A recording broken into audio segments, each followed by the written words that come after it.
Excitement in the building. All the Phillies fans are crying as they file out the door, Joe, as the Diamondbacks beat them. So we got baseball tonight. We got hockey later, the Avalanche, and we've got Phil Vigil, of course. Got NFL. So everything you could possibly want for a sports fan here. You're ahead of the NFL, though. I'm shocked I made the list. There's some guy making a speech too, but we don't have to worry about that, right? Well, not on our area. Yeah, we're not going to gyp that here, so we don't have to worry about that. All right. So it seems like we haven't been here in a while. It has been we had a lot's happened. What did you do last Thursday night, Phil, without us? I watched the Broncos. Sorry. Oh man, my that gosh. was brutal, I don't know if being with us is worse than that or not. I'd much rather be here. I'd much rather be here. Okay. You got to be able to throw the ball maybe 5 yards past the line of scrimmage, don't you, to succeed in the NFL? Or plus, it helps if you can see over the lineman. You get those ground level shots. You're talking to an ex-quarterback. Come on, Russ is playing good. Who's the coach now with a 5-foot-tall quarterback. So like, Russ is playing good. I think I see somebody open. I'm going to throw interception. It's the defense right now. That's right. That's the issue. Well, Phil, it was a nice win last week. You guys just workmanlike is what Joe and I kind of called it. Just kind of in there, went and took care of business, never really let them up for air, and just took care of things. It was awesome to see our guys again just do their job, and that's what we preach is do your job and do it for the guy next to you. And again, offense started really hot, and defense started really hot, and there we went, and again, for the fourth week in a row, we established a run game, and it opened up the pass game, and Reggie had a couple nice catches. Do you have 2 touchdowns? You got to talk into the microphone. It's he's magic from California. radio. Reggie Retzloff he's our guest along with Phil Vigil tonight, and he's a model of efficiency because it's like every time he catches a pass, he scores. We need to get him the ball more, I think. We would say that while we're on the air and when you're not listening. Reggie's parents said the same thing, get him the ball. If he's going to score every time he catches the ball, throw it to him. No doubt. The Fort Lewis game was the most efficient game he's ever had in his career. I think it's the most efficient game in the history of football. 3 catches, 105 yards, 3 touchdowns. Is that right? Well, Reggie, let's let you comment on it. How'd you feel about it? I mean, it was just fun. I mean, it's awesome playing with the guys. We have a great group of guys on the team. We all get along. And, I mean, it's just a lot of fun to go out and play with other receivers. We got a crazy talented room, and they make it easy to catch the ball. Well, you got this game started off with your yak or your rack, whatever you want. They used to call it yak, but I think they didn't like the way that sounded. It's not run after catch. And you've had a lot of that here lately. Yeah. In this game in particular.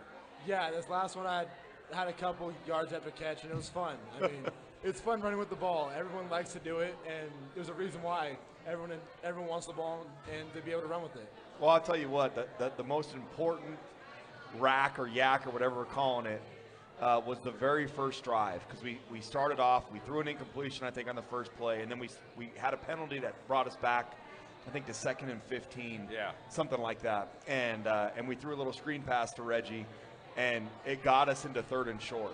And I told him after the drive, that sparked us because we went down the field and we ended up scoring on that drive. And if he doesn't... Yeah, it made it doable. Oh, and he had to do it not the easy way. Like, he had to run through some people. And Dr. P was on the practice field this morning. We were talking about some of the guys. Like, man, Reggie doesn't look like a receiver. He looks more like a tight end.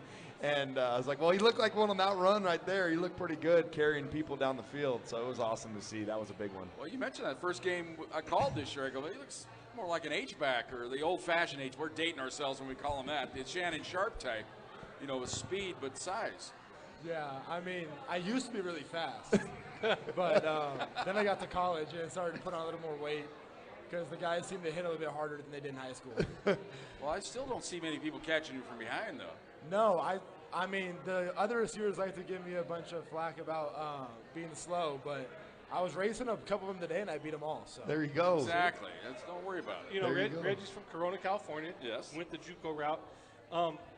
We can let you in on a little secret. I don't know if Coach has told you this, but we asked him in the very first show, who has surprised you that's, this is all new to us because it's a new coach. Jim and I have been doing this for 15 years, but we didn't know.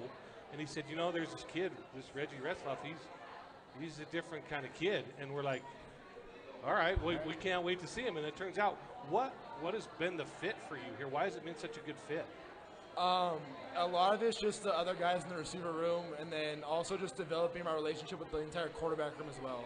I mean, the other receivers, Cook had the record-breaking season last year, and he, even on my visit, he accepted me with open arms, and we like to mess with Zach a little bit because even if someone catches the ball in practice, me and Cookie are celebrating like crazy, and then Zach will kind of just tell us to stop and get back to work. But a biggest part is that we all just celebrate each other so well. Yep. I mean, when Zach scored this week, he was in a little bit of a touchdown drought. I was in the sideline just going crazy. I was probably more excited for him than he was. You know, we don't even talk to him as a player of the game. He catches one and throws one. Yeah. Well, he caught his one. So I guess you're part of that. So yeah. Zach, you know, but he's kind of, Zach to me a little bit reminds me of Cookie last year. You know, just kind of getting open on some places, and you know, but Chance has done a good job kind of distributing. He's running for office. He's trying to get the ball to everybody. Yeah, he's a definite politician back there. He's not he's distributing the ball well. Well, you guys handled Highlands pretty well. You saw they had some weapons out there, but their defense pretty much kept them in check. They didn't really do much at all during against. Maybe Lake got a few runs up the middle, but for the most part, it was pretty much shut down in that game. Coach Foskey had the defense really dialed in, and that's a hard offense to prepare for. You know, they with what coming from everywhere. Oh, they do. You know, they've got so much motion.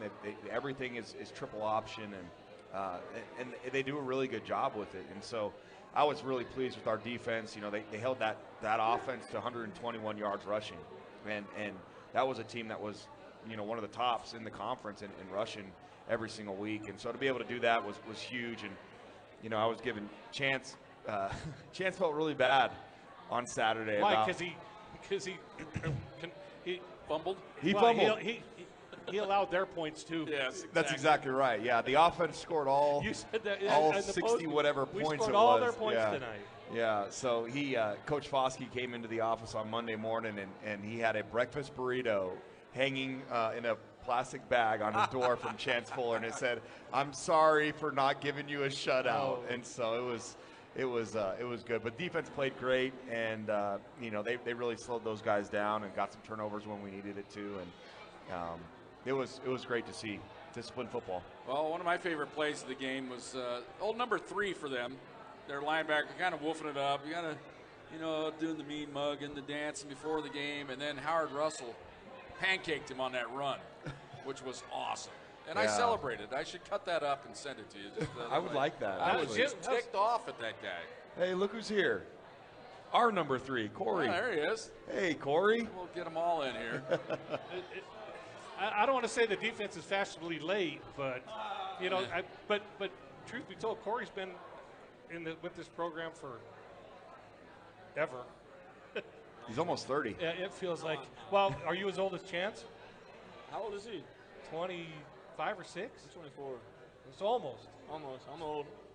but you're not quarterback old yet. No, not quarterback old. Not but this is it for you. My last year? Yeah. If you're not, we should probably tell people. Corey McClellan, senior safety, just joined us now too. He didn't get the memo. It started. He was in meetings. Okay. You know, I was picking up Coach Vigil's dry cleaning. So. That's crazy. That's crazy. That's on Fridays. And you're a senior. So.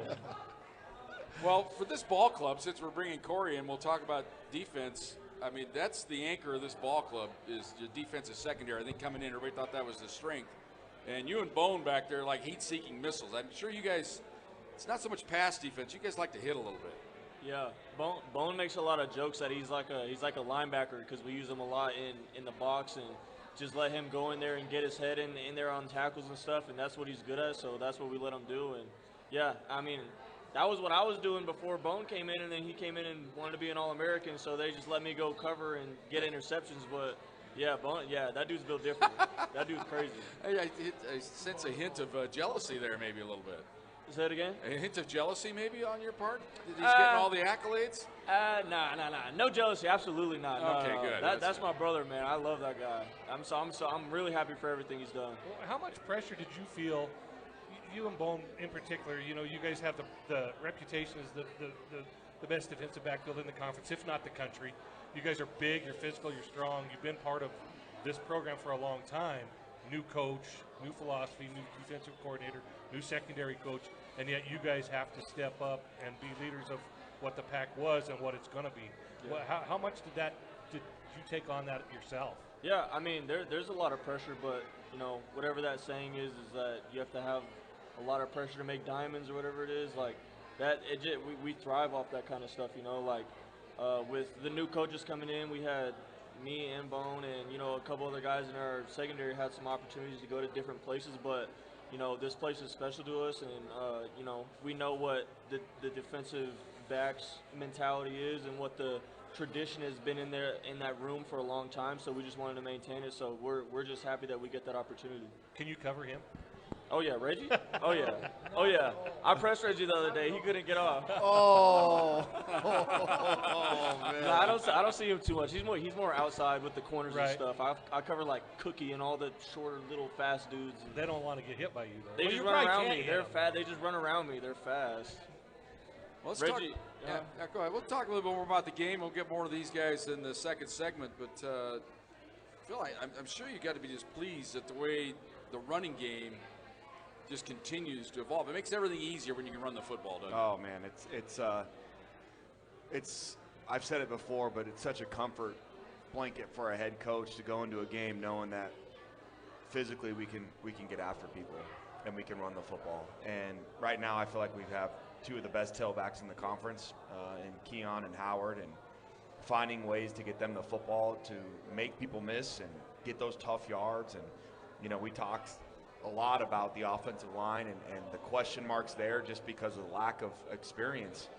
And the longer this season's gone on, the more experience they have, the better they've gotten every single week. And so it's been great to see those guys develop and continue to set the tone offensively. And we're not nearly as good as we are offensively if it's not for those guys and what they're doing right now. So it's been awesome to see. I think, Ben, what is it, over 1,000 yards in the last 4 games rushing, you know, and that's tremendous. That's a huge credit to their buy-in. It's huge credit to Coach Graff and Coach Brown and what they're doing and putting those guys in great positions to make plays. Well, they're no longer freshmen, right? 100%. I mean, this many games in, the freshman mentality, the freshman, I don't want to call it excuse, but the crutch, or, you know, they're young, they're learning, and you're going to learn every game. Corey learns every game, and he's a senior. He's been here longer than the statues, but but they're no longer freshmen. You expect the expectation has gone up. Yeah, absolutely. And again, there's no substitute for experience, and the more experience you get, the better you should get, and they've done that. And so really pleased with them. We've got to continue to stay healthy up front. It's been a struggle, you know, being honest with you, but they're playing at a high level right now, and hope to see that continue. Well, the big plays are one thing, but you're not having any breakdowns. I think major breakdowns where you're getting a blindside sack or getting a loss of 5 or something like that. It seems like everything's a bad play, maybe a couple yards. Yeah, and again, it's about staying ahead of the chains and being efficient offensively. We talked about that as one of the keys to victory for last week's game. With what New Mexico Highlands does offensively, you know, they hold the ball. That's what they do, you know, and they're going to take time off the clock, and so you have to be efficient offensively. And I think we scored on 8 of our 11 drives. And to have only 11 possessions in a game like that, that's not a lot, you know. And so was very pleased with our guys, and a lot of that goes to, you know, we were 9 of 11 on third downs. Well, you're not 9 of 11 on third downs unless you're efficient on first and second down, and that goes to our run game. So very pleased with the way that they're playing right now. All right, food's here. That means it's time to go to break. That's that first break right there. Time to go to break when Jim, the food gets here. Oh, we got the naked wings. There you go. Naked wings with a little ranch. So just put that over here for me. You guys can have a naked wing if you want, but that's kind of what I do. All right, you know, I've neglected to mention we've got a wrestler in the house tonight. Where are the wrestlers? Where's Brett at? They're right there. There They are. at the main table. Hey, there he is. Responsible for bringing you to this show. They're our new title sponsor of the Phil Vigil Show. They're out there on the Mesa. You know, I drove by the other day. There's about, it's got to be, how many, $5 million worth of equipment out there? Implements. A lot of stuff. Implements. We love Lots implements. of implements that you could, I was heading out. I don't know why. I missed my turn on Baxter and went a little further there, watched all the implements. But great place out there on the Mesa. They're your Case International Harvester dealer. Like their Facebook page. Keep track of all their promotions there. Also a chance to win a couple of $100 Visa gift cards. That's on the Wrestler Implement Facebook page. Also, you can go to their website as well. We are at ThunderZone Pizza and Tap House. It is Pint Night. I'm not sure who's sponsoring the Pint Night tonight. Maybe we can find out. But I think Corey is. Okay, all right. Yeah, you know, when you're late, yeah, it just you're becomes buying. the one. But we'll come back after this timeout. We'll talk a little bit more about last week's game. We'll look forward to this week's game, plus talk with our guests. That all comes your way next. It is the Phil Vigil Show. We're on Fox Sports Pueblo. He's just sitting there counting the hundreds, probably. I don't know. The Lost Callus. Oh, he was at lunch or something. I don't know. Okay. I was talking to Corey during the break about, you know, these defensive backs that they have total disregard of their body, and he actually played with the V crash test dummy and Tanner Draper. So yeah, exactly. You know, Tanner was that's a guy animal. that played with total disregard for his body, and he played that hard and he paid the price. But you and Bones still both played that kind of hard. Yeah. What else did you learn from Tanner? Man, it's funny that you guys are bringing up Tanner. That's a blast from the past. He was here. I played with him. So when I first got here in 2019, he had gotten injured. And then I played with him in 2021 before he left. And like you said, that dude just plays with – he does not care. No. When he runs into you, he's just going to hit you as hard as he can. If he takes the grunt of that hit, it doesn't even matter. Like, he's just trying to play with reckless abandonment is what he used to call it. So, man, Tanner was – he always made fun that Leo recruited me to basically replace him because we have, like, a similar build. He's like 6'3", I'm like 6'2", both longer dudes, just kind of cover a lot of field and run in there. And so now I took that a step where Bone came in to replace me, and now we got Caden Rulo is like a makeshift of Bone. So it's like we got a long line of, you know, tall safeties that just run in there and just hit stuff. So it's, you know, that's funny that you bring up Tanner. He's actually a coach at Mesa right now. He is, and Tanner, he always comes and says hi to us. He gave me the best advice I ever had one time. He said, you know, when Tanner was here, when he played football at CSU Pueblo, he worked at Sonic. And I said, you know, what do you think? He goes, I love it. Everybody's there. It's great. Just don't eat the chili after 4. I said, okay. So for lunch, he goes, yeah, for lunch it's great. Just don't eat it after 4. So Tanner, shout out to not getting sick after 4 at Sonic. Anyway, I'm sure Sonic wants to hear that. Well, I mean, I'm sure it's fine, but that was just a tip that he gave us from his. See, I always thought the chili was better because it had more time. Like at Coors Tavern, it's always great to. Right, but if it's from yesterday. Well, that's true. It depends on where they're serving it up. I don't know. I'm like saying, you know. Back with more food talk here. Well, we're informal. When we first started the show, we didn't really know how he was going to take us. He looked at us. Don't know. He looked at us like we're 2 idiots. Because hey, I did take your advice though. You said last week, you're like, have you ever, you know, gone to Coors Tavern after a win? And we got done with the win. We came back into town and went straight to Coors Tavern with the family. It wasn't any fun, was it? It was so good. Oh man, the sloppers were. Especially after a win, right? It's like the most rewarding thing. 100%. 100%. Well, you know where I come after a win. He comes right here. I come right here to ThunderZone Pizza and Tap House. I sit right over there at the bar. And you know where I come after a win or a loss? I go home because I live on the farthest part of town from here that you could live. And you know how many bars and restaurants you pass from here to my house? All of them. Exactly. Well, you're kind of an Eilers kind of guy, aren't you? Yeah, I'm a little Mesa Junction, South Side, little cozy place. Yeah. I know a few people. You guys are 21. After season, I'll take you guys. There we go. Sounds good. Well, Phil, we're looking at after season. Let's just go ahead and start looking forward to this week. Now, when John Riston first got the job here, he made this the red letter game, he called it, against Chadron State because they were the big dog in the league at that time. And the Thunderwolves, the second year, got them, and they haven't been gotten since. Yep. So I'm sure you still look at that and say, you know what, we still got to keep that tradition going, beat Chadron. Absolutely. Yeah, they were, you know, obviously when I was playing in the conference, they were the big dogs. And that was when Coach Bill O'Boyle, who's the O-line coach at CU now, he was the head coach. And Todd Auer, who's the defensive coordinator at Western Colorado, is the DC there. And Jazz Baines, who's the head coach at Western Colorado, was the special teams coordinator there. And they that place was a dynasty, you know. Yeah. And I remember my junior year, we went 10-1 that year. We lost to Chadron State at Chadron 7-6. Oh man. Oh man, it was brutal. Slugfest. It was brutal. So, yeah, obviously very familiar with their history and very familiar with the rivalry and understand exactly why Coach Riston did what he did when he got here. He said, I don't know about anything else, but we're going to beat Shattern. And outside of that first year, they've done it. And I actually asked Coach Riston to come by this week and talk about why this was the red letter game and what this rivalry meant and how important this game is. And so we've been talking about that all week. And you know, the big thing for that he said to the team, his message was, this week you got to find a way to give one more. You know, one more, whatever that looks like for you. You got to find a way to give one more. And so we've been talking about that all week and reiterating that. And guys have had a great week of practice. Excited to get on the road tomorrow and go to Shattern State. Well, one thing I do when I analyze rosters when I'm entering them all, I don't rely on Ben's charts. I go with my own chart. I'm just kidding, Ben. Give Ben a hard time. I use Ben's charts. Yeah, but 45, 46 returnees from a year ago. This is of all the teams in the conference, besides mine, this is the program that retains players the most. And so they're able to, everybody knows the system. So you know you're going in there, they're not going to screw up too much because they're ingrained in the system. Coach Long has done a really good job there. And I think he's been there 12, 13 years now. He has. He played for Coach O'Boyle. He was an offensive lineman there, I believe. He's from Colorado. They recruit Colorado really well. They've got some great facilities. They've got some great tradition. You know, they're doing a really good job. And you know, you look at the parallels between our seasons this year. They're very similar. You know, they've lost the teams that they've lost to are combined.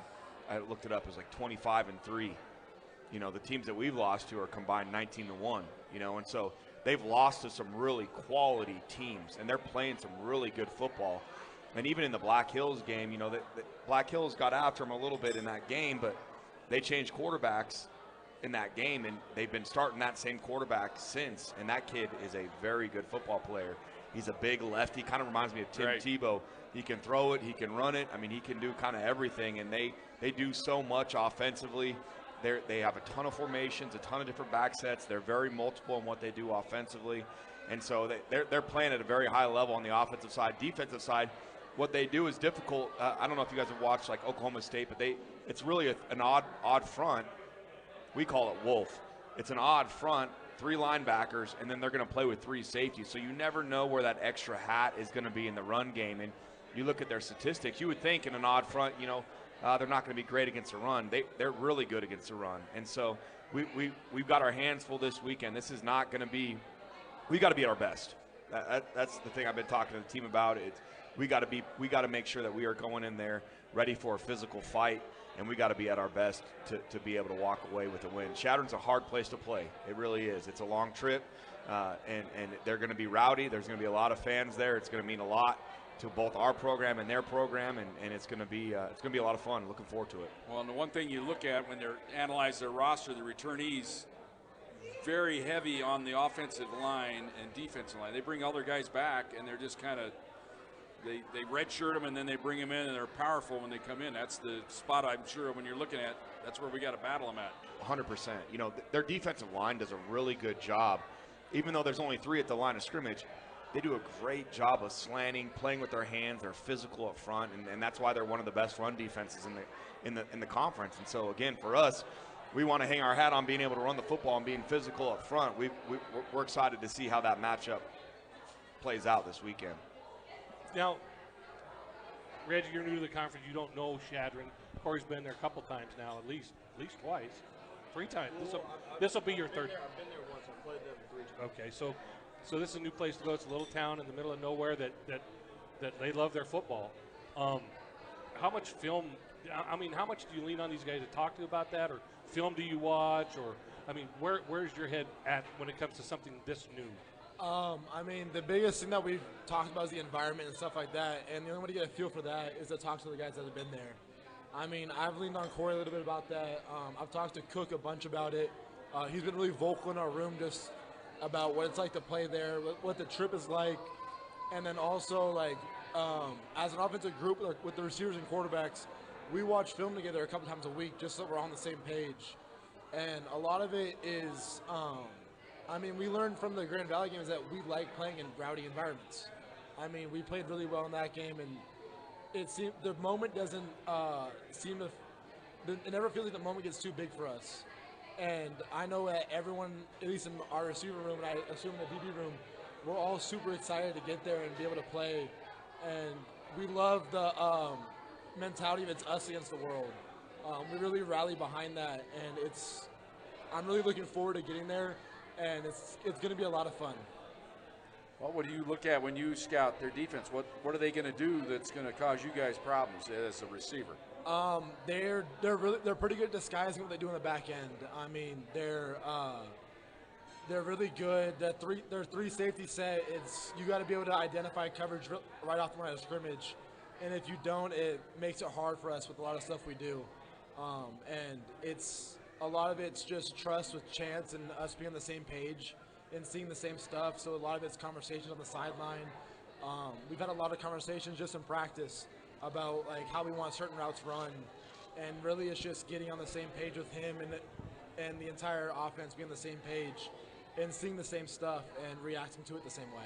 A lot of what we do offensively is predicated on what the defense is doing. And so when you face a defense that does a really good job of disguising things, it makes your option routes a little bit more difficult for everyone to be on the same page. And so, again, with their three safety look, it does make it difficult with not only run fits, but also where they're inserting their extra guys and how they're going to be, what coverage they're going to be playing and how they're going to be playing in. So making sure that we're all on the same page has been, one of our main focuses this week in practice. Similar to Western defensively in terms of set, or no? No, they're truly going to be a three safety, three high safety look pre-snap.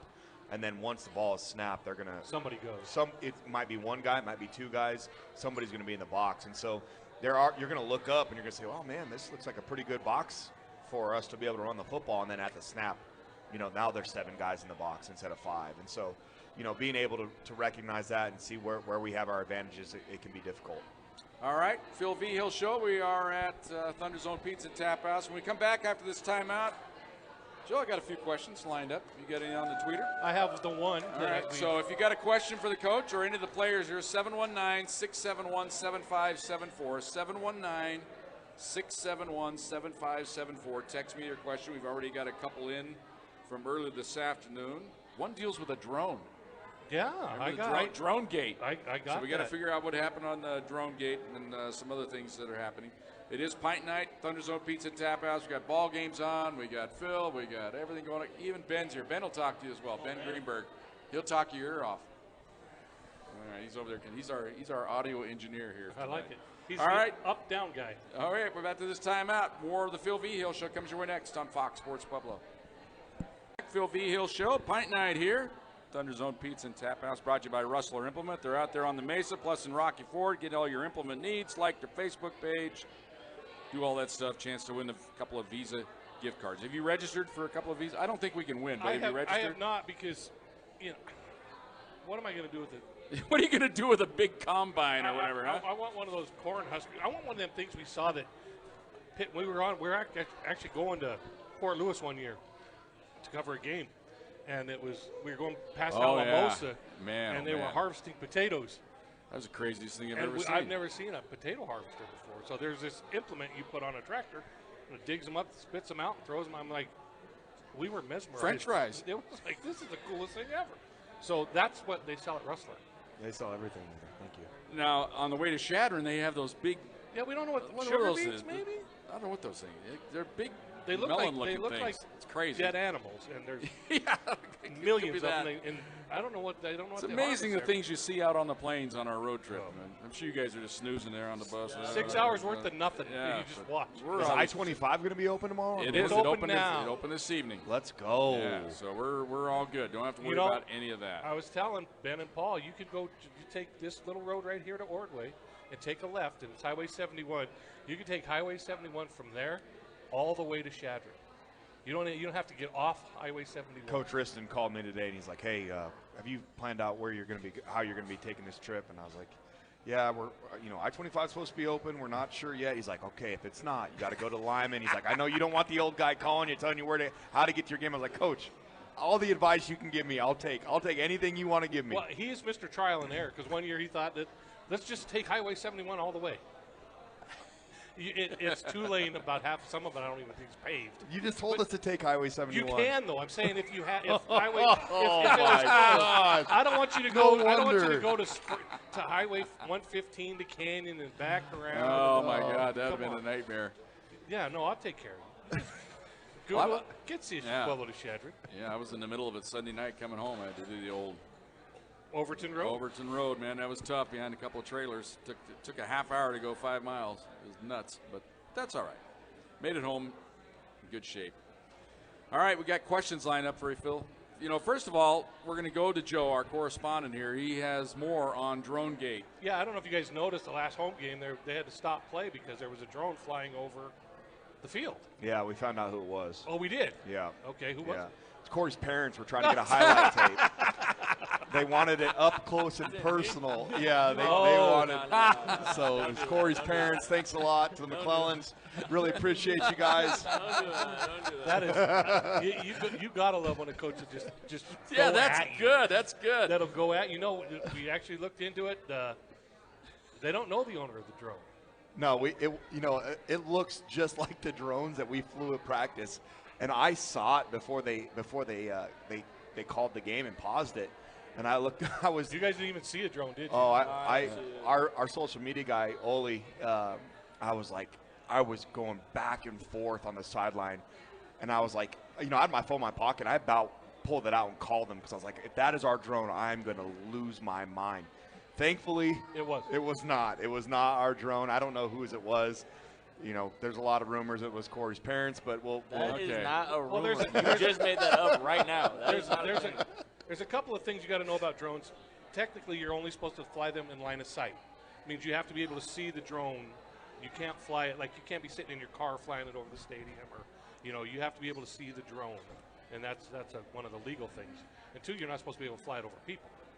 So flying it right over the field, even though you're in pads, probably not a good thing either. Well, the NCAA outlawed them for games. We can still use them for practice, but for games we cannot use them. And so it actually landed behind our visitor side press box. We don't know whose it was. Nobody went and claimed it or anything? We don't know. Well, somebody I'm sure claimed it, but we Yeah. didn't have anybody up there to Some figure out kid who it getting a hot was. dog. Look what I got. Yeah.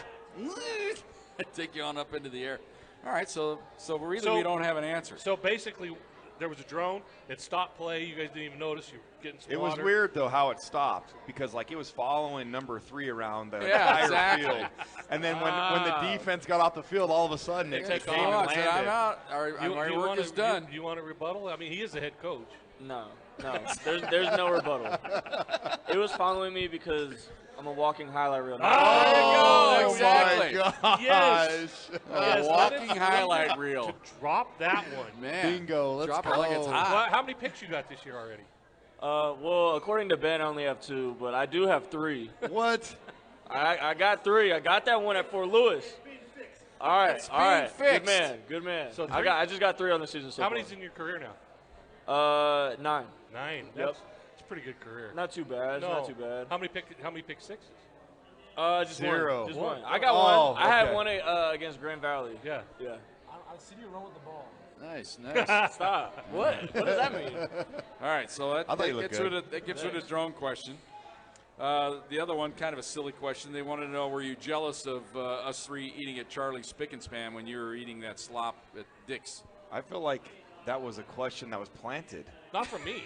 because I got a text when we were walking out, and Joe was like, "You guys are going to play terrible today if you just ate here because there's no way you're going to be able to make it through the game." You're going to need a nap. Yeah, we did not eat there. We ate at Dick's. Which is, Yeah, it's bacon protein. and eggs. It was can't go near wrong. perfect. Yeah. It was near perfect. Near perfect. Yeah, That is the perfect. It's hard to term for screw what up that something was. like that, Near isn't it? perfect. It was near near perfect. perfect, Yeah. like near Yes. beer.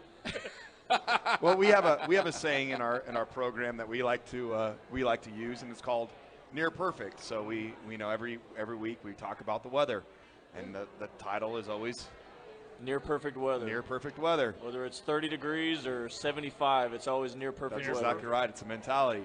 We walked into the locker room after the game, and locker rooms are not always the cleanest and they smell the best. And I think it was TD. He was like, "Man, it smells near perfect in here."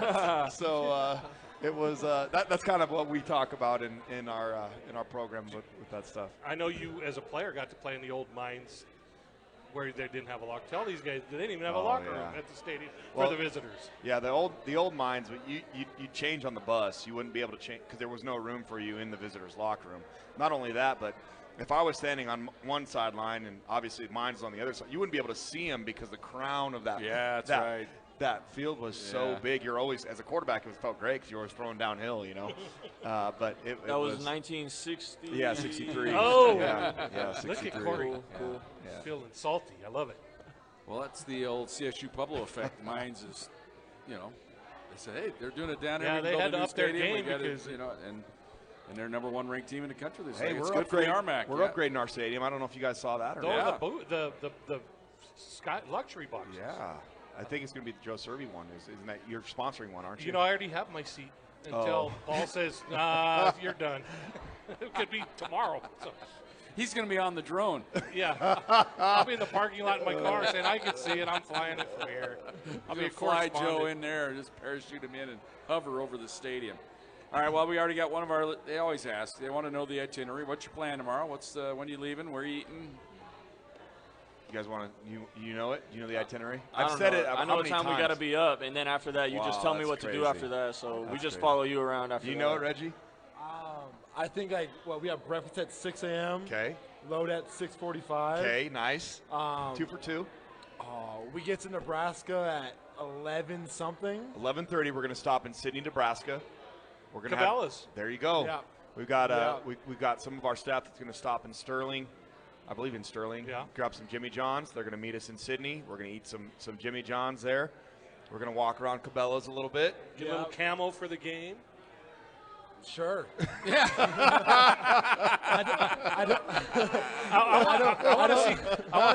want to see Reggie with a camo bandana under his helmet Saturday As after. long as it doesn't have green on it, we're okay. That's Yeah. right. We'll get the black green, camo. Yeah, you have to get the black camo. Black and gray. I'll have to have Corey approve it before I get it. Okay. Yeah, you should have seen Corey's pants today at practice. Oh. Unbelievable. So we'll end up getting to Shadron around 3:30 or so. We'll do a walkthrough in Shadron. We'll do our Family Friday night, and wake up ready to rock and roll for Saturday. I sense a little country kitchen in your Oh, future. yeah, for 2 meals. That's right. That's Dinner the and way to breakfast? go. That's exactly right. Will you do your walkthrough at the stadium, or will you use a high school? No, we'll go to the stadium. Okay. We'll go to the stadium. We'll go do our kick the script, which is all of our special team situations. We'll have a little fun after that, which we like to do on our Fridays, and then we'll wake up and get ready to rock and roll. Does Reggie sing? No. The receivers and DBs swap, and so the DBs go to offense, and the receivers go to defense, and the receivers have won the last 2 weeks Wow. Well, Corey. you know why they're DBs, right? because they can't catch. Thank you. Yeah. I'd like to step in real quick. We have been outnumbered the last 2 weeks, but it was a schedule issue which we have fixed, so No it'll be BCD. changed from here on. Yeah. Well, he says they were outnumbered, but for the first 5 weeks, they had 30 DBs for 11 receivers. Ouch. All right, stop hogging the mic. Let me talk. Let's talk about this. On Fridays, we do a fellowship where we bring some bean bags out and we play Okay. cornhole. And it's been a tradition that me and a partner play against Coach Vigil and Coach Guap. And all I'm gonna say is my record is looking pretty good on that. Me That and is Vigil, true. it's a good matchup. Nice. He's a worthy opponent. Nationally ranked. Yes, I don't know All right. about that, but he's good. I don't know if he's nationally ranked, but he's good. All right, Uncle Charlie. Remember Uncle Charlie went quiet 2 weeks ago. We don't know where Uncle Charlie Well, was. because He we were doesn't- off the air. And I No, think well, he doesn't know. Yeah, last week we weren't on, but 2 weeks ago he was silent. But he said, looks like we had a great game down there in Highlands. He wants to know, are there any super surprises for Shadron State? But if there are, say them. Yeah, now. let's let us let's know, just, Shadron, all the people Jay listening. Long's listening. What are the surprises? Well, we've been practicing all week on the double reverse pass. there we go. We're going to have 4 quarterbacks on the field at the same time. It's going to be pretty fun. Chaos, we call it. Defense, we're going to go all 11 blitz, no coverage, so we better get there. There's zero coverage, and then there's zero minus coverage. It's exactly right. So Yeah, that's if I was a defensive coordinator, Jim Lask, because every time we're up there, I'm like, I send everybody. Yeah, send the I house. would send 9 guys. I put my 2 corners on an island and say go. One of the best defensive coordinators I've ever been around is Rich Wright, who's head coach at Northwest Missouri State. And his famous saying every single day was, if you can play man, why would you play anything else? Exactly. Blitz and play Just 0. go. Let's go, baby. Let's go. And I think Joe has a question about Dion going for it when you're up 29-0 from midfield. Would Phil Vigil ever do that? I honestly, we were you watching into that? I watched the first half, and it was Friday night, right before the game. Watched the first half, went to bed, woke up, was like, how did that happen? I was shocked. But we talked about it at halftime. You know, we said, hey, we don't have to look too far back to understand what happens if you let the foot off the gas. And you know, we talk about Fred Flintstone in it. You know, we want to mash that thing so far into the ground that we're using our feet to pedal. You know, and so it was a tough one for the Buffs. All right, yabba-dabba-doo. I know you'd like it, Joe. We're going to got one more final segment, ThunderZone Pizza and Tap House, Phil Vigil Show, brought to you by Rustler Implement. We'll be back after this timeout on Fox Sports Pueblo. Back, ThunderZone Pizza and Tap House. My wings just got confiscated. I got some pull. I'll order another 8. That's what I'll do. I'll get another 8. Hey, you wanted them hot anyways. That's right. You don't ever eat them. Cold wings, that's for sure. I missed one question here. I know you're not going to answer. When do the Super Region rankings come out? Ben? Next week's when they come out, so we're not worried about it. We're worried about beating Chadron State. We're about this week. And speaking of Chadron State, we kind of touched on them a little bit. They have that tradition. They have the weight room. They got all their guys in it. It just seemed like, you know, Nebraska is the home of corn-fed beef. They got some beef-fed linemen, and I think that's where it all starts. You got to control them up front. Yeah, we talked all week about the physicality of this game, and the most physical football team is going to win the game. You know, and we've got to be ready to go to war. And they're playing some really good football right now at Chadron, and they believe, and so we've got to go in, and we got to do our job. We got to play hard for the guy next to you, and you know, I know these guys have had a great week of practice. I know what I feel like I really like our plan right now, offensively and defensively, and now it's about going out and executing. It has a chance to be a really good college football game, doesn't it? Because, like you said, they're kind of on the come. They've part of their problems have been the opponents like you had. They've had some where they got washed out, but when you get deep into it, they're looking pretty good. They do look good. They do look good. This is going to be a good game. You know, they've done a really good job. They're playing good football right now. And again, you look at their schedule. They lost to Mines. They lost to Western, and they really played both those teams closer than we did. Then they lost to Augustana, who is undefeated right now in the NSIC. Right. You know, and you look at our schedule. We had Grand Valley, Mines, and Western. You know, and so there's a lot of comparables there between our programs right now, and you know, we're coming off of 3 straight wins. They're coming off of 2 straight wins, and we're both probably feeling pretty good about the football that we're playing right now. And so again, it's going to be about physicality on Saturday. It's going to be about who can execute their game plan. How much stock do you put in comparables like Western Mines? I mean, how much as a coach do you look at what they did or how they played? I mean, obviously you look at all the film, but I mean, do you gauge anything by that? Oh, I think it's all. It's natural for us to do that. No, like opponents. I do the same thing every week when I pull up their stats. I pull up common opponents. You always when you're studying an opponent, you're going to do those things. And so I don't know how much it really plays into Saturday, but you're always going to look at those things as a coach and reiterate those things to the team and talk to them about hey, they beat Adams by more than what we beat Adams by. You know what I mean? They were closer in Mines than we were when we played Mines, and they were on the road, and they're playing some good football right now. And so, again, I've said it all year long. We've got to go out and we've got to take care of us. It's about the pack. It's about the Thunderwolves going out and doing what the Thunderwolves do. And if we do that, I'll take my guys against anyone. If we don't, we're going to be in for a long day because it's a good football team. Well, in years past, when they were really good, back in the late 2000s there, it seemed like the key play for them was first down. It seems like they were always in 2nd and 2, 2nd and 3 with that running game, and then they could do anything they wanted. I guess that goes without saying. Key might be keeping them behind the chains, as you'd like to say. Yeah, our defense has done a really good job of getting teams off the field on third downs. We're top 10 in the country in defensive efficiency on third downs. And so we've got to continue that trend on Saturday. We've got to find a way to get those guys off the field. And, you know, they do a really good job on offense. They do a really good job on defense. They do a really good job on special teams. I mean, shoot, they blocked a punt against Adams for a touchdown. They blocked a punt against Fort Lewis. Against Mines, they had a fake field goal that they took for a touchdown. I mean, they blocked a punt, I believe, against Mines as well. I mean, fake punt. That's what it was. They had a fake punt against Mines that they took for a big first down, and so they find their ways to be aggressive. They do a million different things on field goal after they score, and so we've got to be prepared for all of those different looks that they're going to be putting out there, and playing confident and doing what we're coached to do.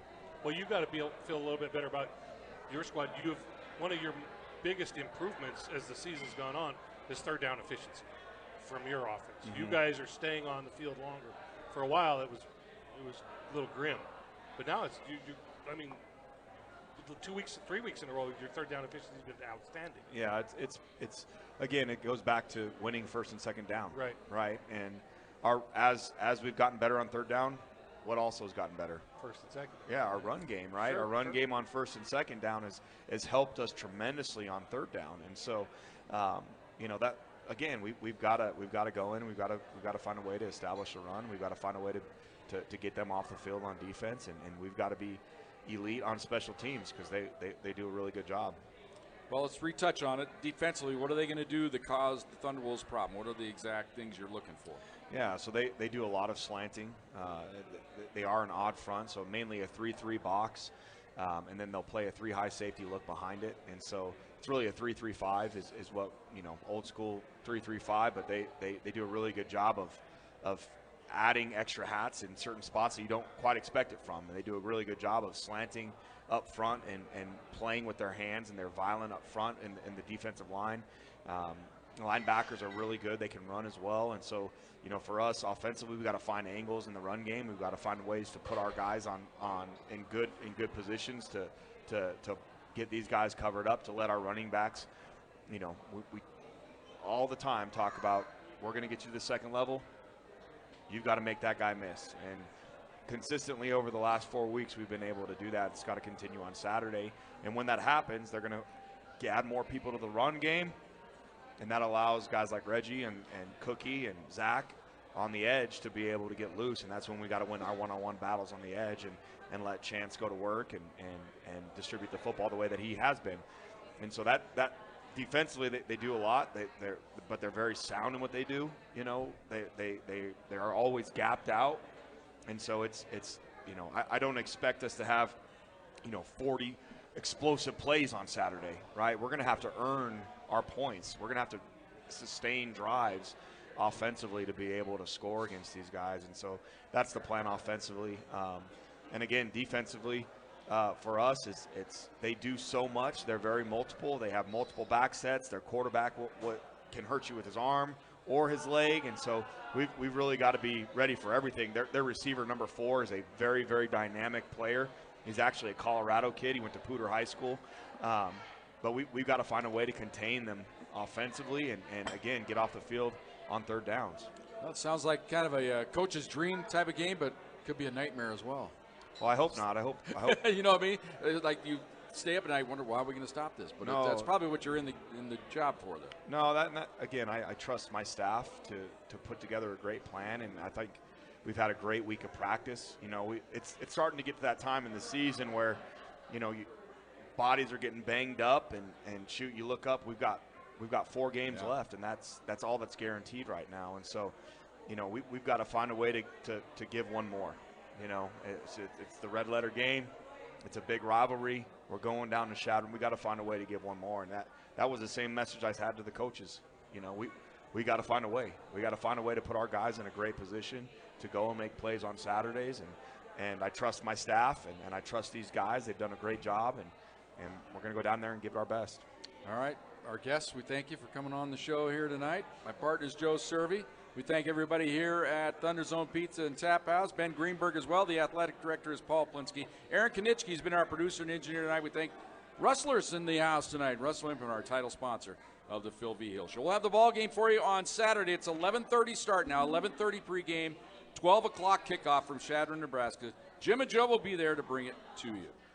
Until we talk to you on Saturday from ThunderZone Pizza and Tap House, for the head coach Phil Vigil, for Joe, for everybody else, Jim Brooks, good night, everybody.